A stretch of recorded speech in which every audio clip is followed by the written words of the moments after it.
donc plus de temps que nous. Et en réalité, nous allons scinder notre présentation en deux parties. Moi, je présenterai l'innovation dans les cursus de formation qu'a commencé, qu'a initié l'Université de Djadouba. Et ma collègue Jacqueline Becha va présenter donc la partie recherche et coopération internationale. Alors, j'ai choisi pour ce contexte un titre qui me paraît adéquat, une université ancrée dans son milieu, mais également ouverte à l'échelle nationale et internationale. C'est notre ambition, c'est notre vision. Juste pour ceux qui ne connaissent pas l'université de Djadouba. Donc, comme vous le savez, c'est l'université du Nord-Ouest. Elle couvre 4 gouvernorats, en l'occurrence Djadouba, Fekir, Sédiana ou Belge. Nous disposons de 13 établissements d'enseignement supérieur et de recherche, 8 du ministère, sous tutelle directe du ministère de l'enseignement supérieur, et 5 établissements en co-tutelle, donc sport, théâtre, la famille. Alors, nous avons plusieurs cursus de formation, regardez, mais je vais insister sur les licences fondamentales et les licences appliquées, et à partir de l'année prochaine, vous ne trouverez plus cette distinction. La réforme de l'enseignement supérieur, maintenant, nous permettrait de dispenser une seule licence unifiée. Donc c'est pour que l'année prochaine, il doit savoir qu'il y aurait uniquement une seule licence unifiée. Il n'y aura plus de distinction entre les licences fondamentales et les licences appliquées. Nous avons 3 diplômes d'ingénieur de DNI, le diplôme national d'ingénieur, et pour la première fois en Tunisie, l'Université de Djadouba, via l'Institut supérieur sylvo-pastoral, nous avons la première formation d'ingénieur en forêt, en sciences forestières. Mais également, à partir de cette année, vous avez donc vu ce qui est nouveau. 4 établissements de l'Université de Djadouba se sont associés ensemble pour habiliter un cursus de doctorat. Nous avons donc à peu près maintenant 30 personnes qui sont inscrites au premier doctorat, et vous avez les thématiques et les spécialités. Voilà donc pour l'Université de Djadouba. La répartition des établissements et donc des étudiants, je vous laisse donc le soin de le découvrir, et la répartition des établissements dans les régions, les 4. Il y a des régions qui sont plus pourvues en établissement que d'autres. Deuxième point. Alors, il y a plusieurs défis qui sont lancés et qui sont à relever par l'université. Mais pour moi, le principal défi, c'est celui qui est illustré dans le schéma. Et ce schéma est important, même s'il y a une diminution du nombre d'étudiants et donc du nombre de diplômés par an, ce nombre reste très largement supérieur par rapport à la capacité.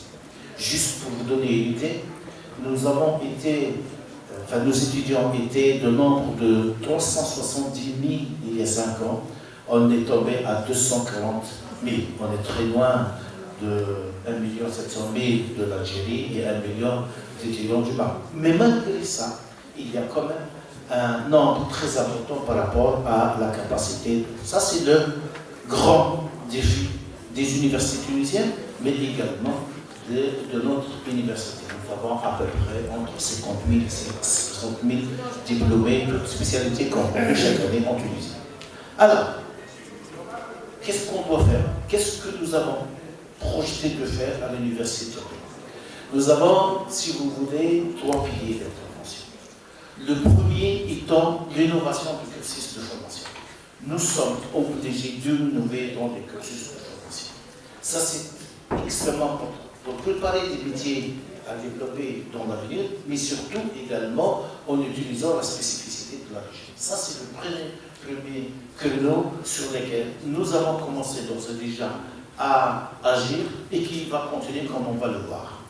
Deuxième pilier d'intervention pour améliorer l'employabilité, c'est que nous ne disposons pas toutes les compétences. Nous dispensons des compétences techniques, scientifiques, mais il y a des compétences que les étudiants ne peuvent en aucun cas avoir, du moins pour le moment, en sortant de l'université. Ce sont les compétences transversales. C'est la raison pour laquelle il y a une structure qui est actuellement installée dans toutes les universités tunisiennes et qui s'appelle le 4C, le Centre de carrière des compétences et de certification. Et je vais vous donner quelques éléments concernant l'information. Troisième pilier, et c'est ce que nous sommes en train de voir, il est impératif pour nous d'impliquer le monde socio-économique dans la formation. Donc d'abord, l'élaboration du cursus de formation, dans la formation, dans les ateliers et, comme vous allez le voir, dans le recrutement de nos diplômés. Voilà les trois piliers. Je vais passer très rapidement un par un en respectant le temps. Alors, l'innovation. Quelle était l'origine?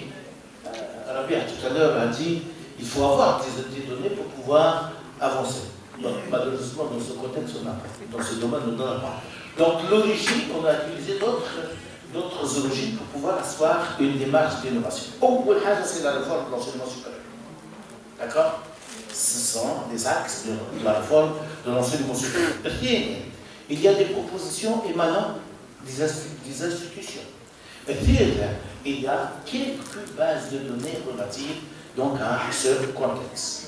Mais également, nous avons contribué et participé à des projets nationaux et internationaux qui étaient très riches en information et en données. Également, certaines institutions ont procédé à l'auto-évaluation. C'est extrêmement important l'auto-évaluation parce que tu peux déterminer les points faibles et les points forts de chaque établissement appris par une évaluation externe. Mais nous prenons en considération également, égard à cette innovation, les potentialités et les richesses du Nord-Ouest, nos forces et nos faiblesses. Quelques cursus qui ont été déjà habilités cette année. Et je vais tout simplement vous mentionner quelques-uns. Ça cadre parfaitement avec notre atelier, c'est Smart Agriculture. C'est un master professionnel réalisé par un consortium de 2 écoles. Il a commencé cette année. Mais surtout co-construit, c'est-à-dire réalisé en partenariat obligatoire avec les professionnels. En l'occurrence, l'INGC, l'Institut national des grandes cultures, mais d'autres sociétés, si Hayoni le corrigera, d'autres sociétés qui sont très performantes en domaine d'éthique. Deuxième exemple, c'est l'économie sociale solidaire. Également consortium, faculté, sciences humaines, sciences appliquées du KEF.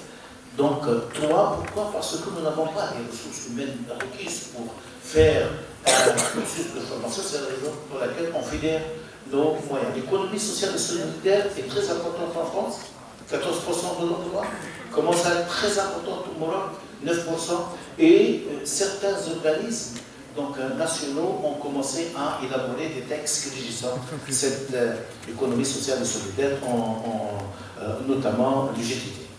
Nutrition et santé humaine, c'est un domaine qui est extrêmement important et qui pourrait, bien évidemment, le Belge pourrait nous faire avancer dans ce domaine.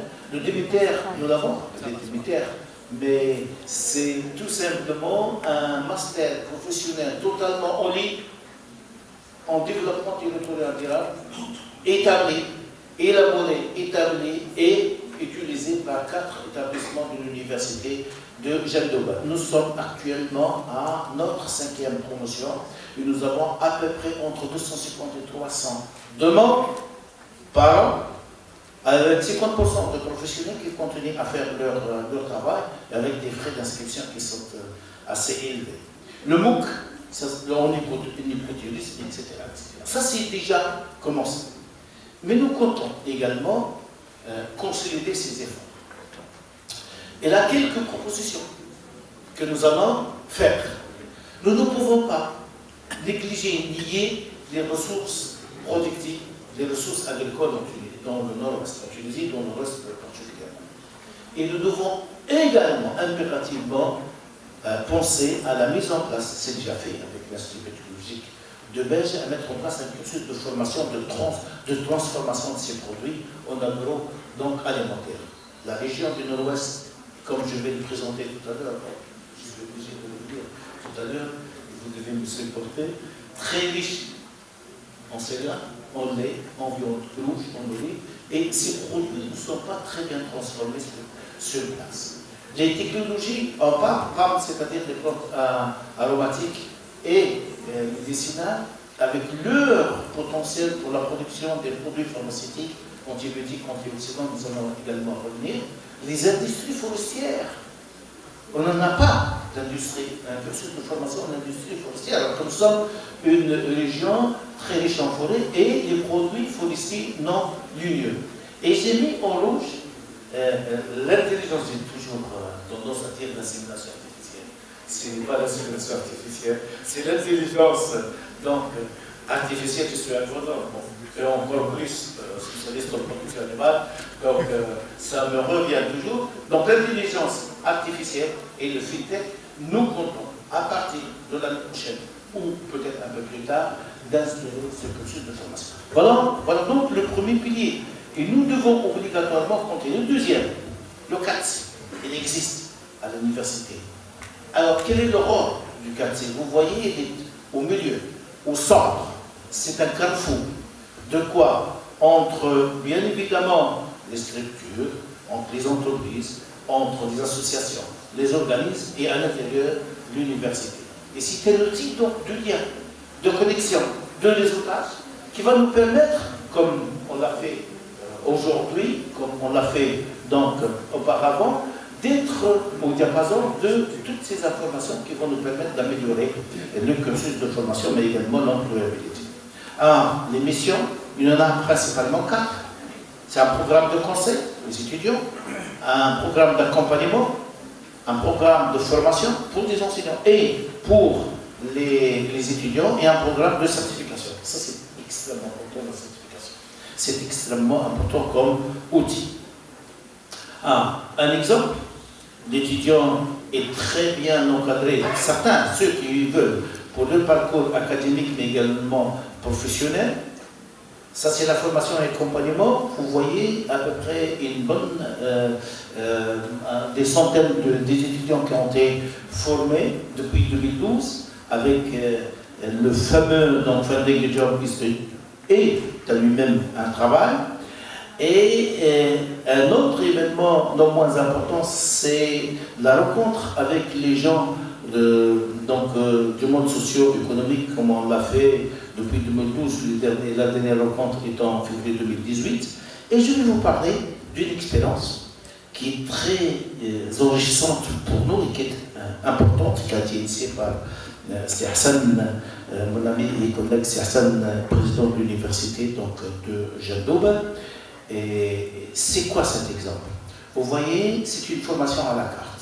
Nous sommes une région agricole, potentielle en production laitière, sauf que les diplômés qui ont des terres ne sont pas très bien encadrés. Alors, qu'est-ce que ça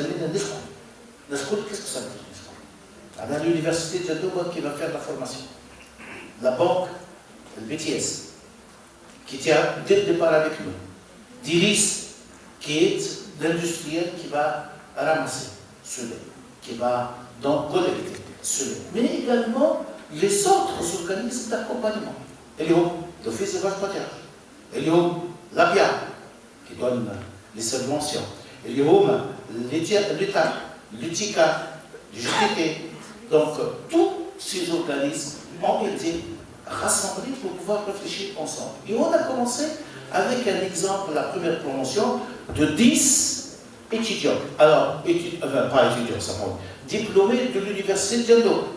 Toutes spécialités confondues. La seule condition, ils me la terre.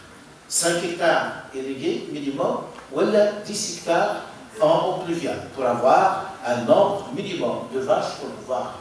L'originalité de la convention, c'est quoi? C'est que nous, on va faire la formation avec nos accompagnateurs, avec nos accompagnateurs. Pendant 3 mois, ils ne font que la formation. Mais, la formation, ils ont leur aptitude, où ils ont tous les BTS ou la PIA. Sur 10, au départ, 8 ont eu leur accord.